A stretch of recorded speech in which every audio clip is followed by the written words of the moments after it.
जय हिंद दोस्तों, welcome to in my YouTube channel. I hope कि आप लोग अच्छे से होंगे। तो आज हम लोग इस वीडियो में क्लास 10th फिजिक्स चैप्टर 3 मानव नेत्र वायुमंडलीय अपवर्तन वर्ण विक्षेपण, तो आज हम लोग इसके लघु उत्तरीय प्रश्नों को सॉल्व करने वाले हैं। तो अगर आप लोग हमारे इस यूट्यूब चैनल पे नए आए हैं तो प्लीज़ चैनल को सब्सक्राइब कर दीजिएगा और वीडियो को लाइक कर दीजिएगा। तो चलते हैं अब हम लोग इसके प्रश्नों की ओर। तो यहाँ पे पहला नंबर क्वेश्चन है कि आँख की समंजन क्षमता का क्या तात्पर्य है। तो आइए यहाँ पे इसका आंसर हम लोग देखते हैं।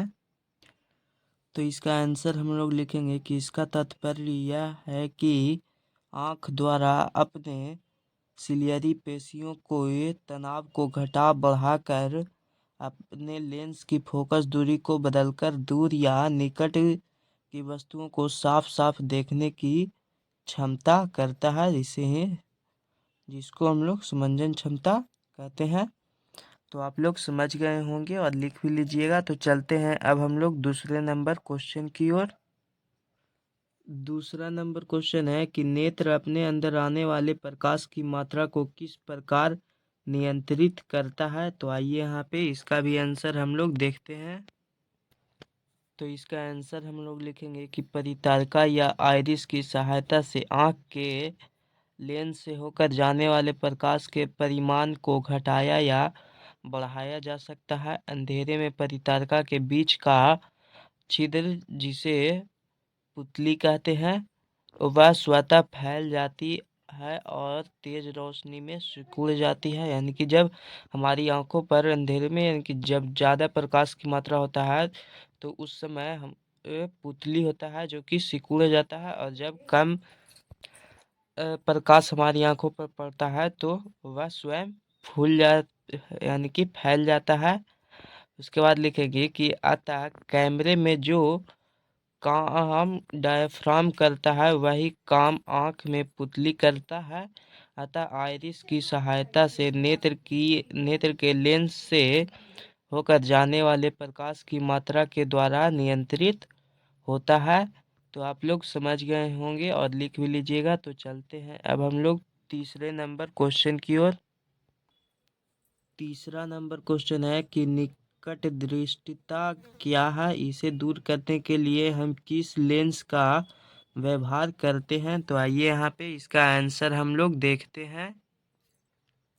तो इसका आंसर हम लोग लिखेंगे कि कोई भी पीड़ित व्यक्ति जो निकट स्थित वस्तुओं को स्पष्ट रूप से देख पाता है किंतु वह व्यक्ति दूर स्थित वस्तु को स्पष्ट रूप से नहीं देख पाता है, ऐसे दोष को निकट दृष्टि दोष कहते हैं। इस दोष को दूर करने के लिए अपसारी या अवतल लेंस का व्यवहार किया जाता है। तो अब आप लोग लिख लेंगे। चलते हैं हम लोग 4 नंबर क्वेश्चन की ओर। 4 नंबर क्वेश्चन है कि यदि हम तीव्र प्रकाश से किसी कम प्रकाश वाले कमरे में जाएं तो वहां वस्तुओं को स्पष्ट देखने में कुछ समय क्यों लगता है। तो आइए यहाँ पे इस क्वेश्चन का आंसर हम लोग देखते हैं। तो इसका आंसर हम लोग लिखेंगे क्योंकि तीव्र प्रकाश में आँख की पुतली सिकुड़कर छोटी हो जाती है। कम प्रकाश वाले कमरे की वस्तुओं को देखने के लिए आँख की पुतली का अधिक खुलकर बड़ा होना आवश्यक है। पतली पुतली सिकुड़कर छोटी हो जाने के कारण कुछ समय बाद ही वह खुलकर फैल पाती है, जिससे कि हम वस्तुओं को स्पष्ट रूप से देखते हैं। तो आप लोग समझ गए होंगे कि ऐसा क्यों होता है। तो अब चलते हैं हम लोग 5 नंबर क्वेश्चन की ओर। 5 नंबर क्वेश्चन है कि सामान्य नेत्र यानी कि 25 सेंटीमीटर से निकट रखी वस्तुओं को स्पष्ट क्यों नहीं देख पाते। तो आइए यहाँ पे इसका आंसर हम लोग देखते हैं।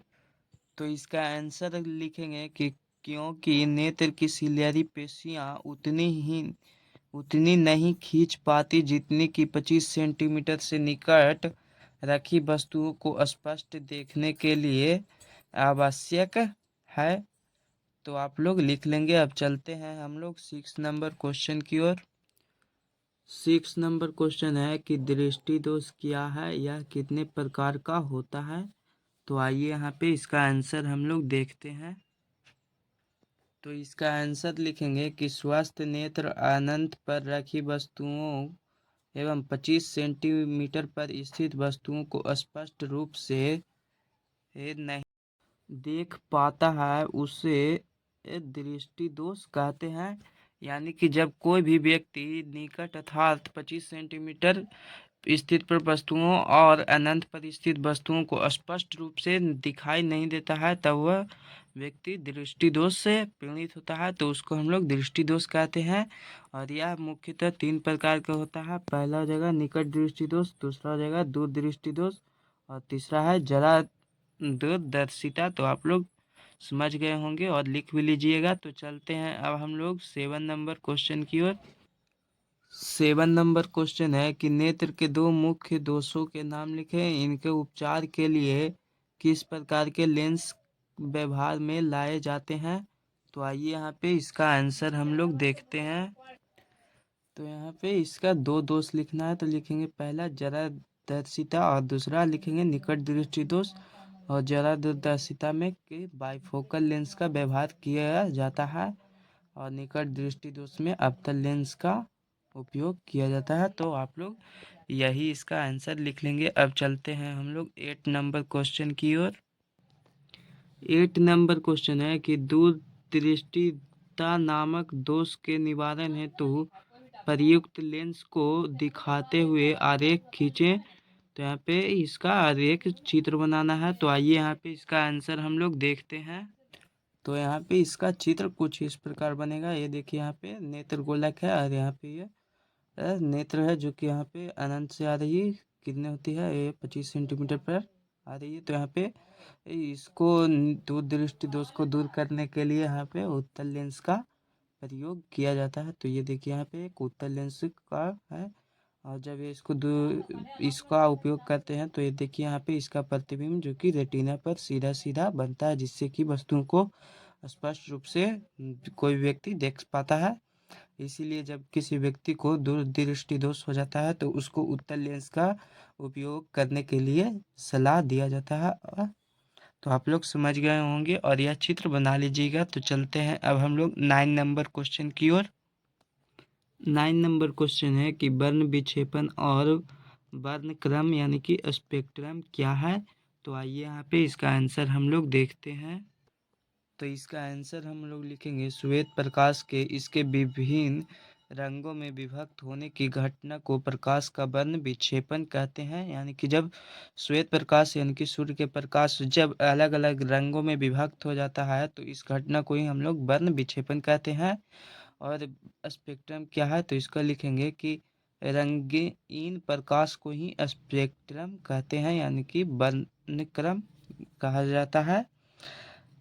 जब सूर्य का प्रकाश सातों एक ही साथ मिश्रित होता है यानी कि उसका सभी अलग अलग नहीं होते हैं, तभी उनको स्पेक्ट्रम कहा जाता है। तो आप लोग समझ गए होंगे और लिख भी लीजिएगा। तो चलते हैं अब हम लोग 10 नंबर क्वेश्चन की ओर।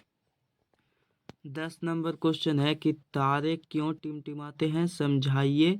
तो आइए यहाँ पे इसका आंसर हम लोग देखते हैं।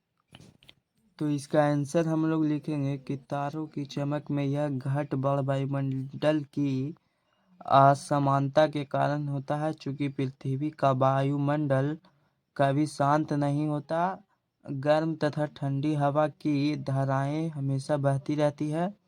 ठंडी हवा की अपेक्षा गर्म हवा का घनत्व और अपवर्तनांक कम होता है।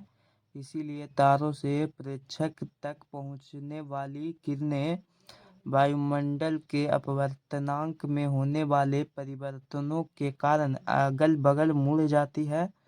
कभी कभी मध्यवर्ती वायुमंडल में एकाएक परिवर्तन होने के कारण किरणें एक और अधिक विचलित हो जाती है, जिससे प्रकाश प्रेक्षक यानी कि व्यक्ति से बहुत थोड़े समय के लिए अंशतः यानी कि थोड़ा सा कट जाता है।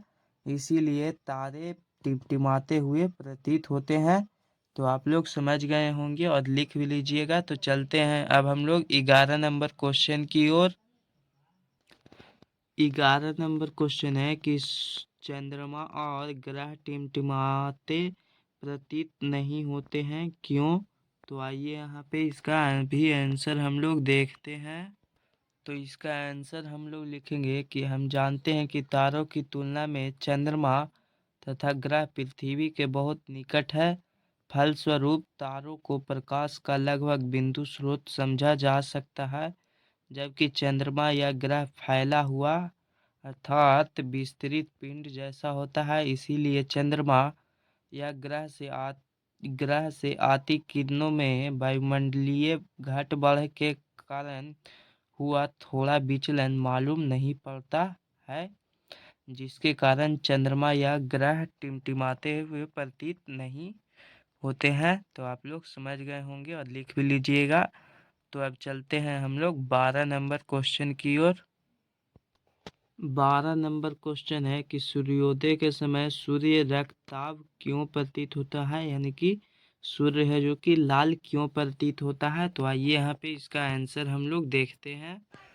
तो इसका आंसर लिखेंगे क्योंकि सूर्योदय के समय सूर्य के प्रकाश को वायुमंडल से होकर अधिक दूरी तय करनी पड़ती है और इसे अधिक कणों से होकर गुजरना पड़ता है, जो मुख्यतः नीले रंग को प्रकिरनित कर देता है। अतः जो बचा हुआ प्रकाश हमारी आंखों तक पहुंचता है उसमें मुख्यतः लाल रंग होता है। यही कारण है कि सूर्योदय के समय सूर्य लाल दिखाई पड़ता है।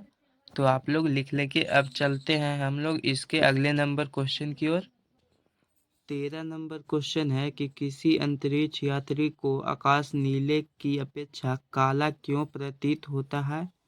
तो आइए यहाँ पे इस क्वेश्चन का आंसर हम लोग देखते हैं। तो इसका आंसर हम लोग लिखेंगे क्योंकि अंतरिक्ष में वायुमंडल नहीं है, जिसके कारण वहाँ प्रकीर्णन की घटना नहीं हो पाती है। इसीलिए अंतरिक्ष यात्रियों को आकाश काला दिखाई पड़ता है। तो आप लोग समझ गए होंगे और लिख भी लीजिएगा। तो अब चलते हैं हम लोग 14 नंबर क्वेश्चन की ओर। 14 नंबर क्वेश्चन है कि इंद्रधनुष की व्याख्या करें। प्रकाश के वर्ण विक्षेपण से आप क्या समझते हैं। तो आइए यहाँ पे इसका आंसर हम लोग देखते हैं। तो इसका आंसर हम लोग लिखेंगे इंद्रधनुष की कि वर्षा होने के बाद जब सूर्य चमकता है और हम सूर्य की ओर पीठ करके खड़े होते हैं तो हमें कभी कभी आकाश में अर्धवृत्ताकार रंगीन पट्टी दिखाई पड़ता है।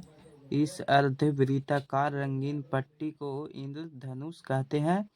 फिर उसके बाद हम लोग वर्ण विक्षेपण का लिखेंगे कि श्वेत प्रकाश को इसके विभिन्न रंगों में विभक्त होने की घटना को प्रकाश का वर्ण विक्षेपण कहते हैं। यानी कि जब सूर्य का प्रकाश अपने 7 रंगों में विभक्त हो जाता है तो इस घटना को हम लोग वर्ण विक्षेपण कहते हैं। तो आप लोग समझ गए होंगे और लिख भी लीजिएगा। अब चलते हैं हम लोग 15 नंबर क्वेश्चन की ओर। 15 नंबर क्वेश्चन है कि रेलवे के सिग्नल का प्रकाश लाल रंग का ही क्यों होता है। तो आइए यहाँ पे इसका आंसर हम लोग देखते हैं। तो इसका आंसर हम लोग लिखेंगे क्योंकि लाल रंग का विचलन कम होता है तथा इसका तरंग दैर्ध्य सबसे अधिक होता है, जिसके कारण लाल रंग हमें दूर से ही दिखाई पड़ जाता है। इसीलिए रेलवे के सिग्नल का प्रकाश लाल रंग होता है। तो आप लोग समझ गए होंगे और लिख भी लीजिएगा। अब चलते हैं हम लोग 16 नंबर क्वेश्चन की ओर। 16 नंबर क्वेश्चन है कि जब श्वेत प्रकाश एक प्रिज्म से होकर गुजरता है तब इसके अवयव किसी सफ़ेद पर्दे या दीवार पर भिन्न भिन्न स्थानों पर दिखाई पड़ते हैं, क्यों? तो आइए यहाँ पे इसका आंसर हम लोग देखते हैं।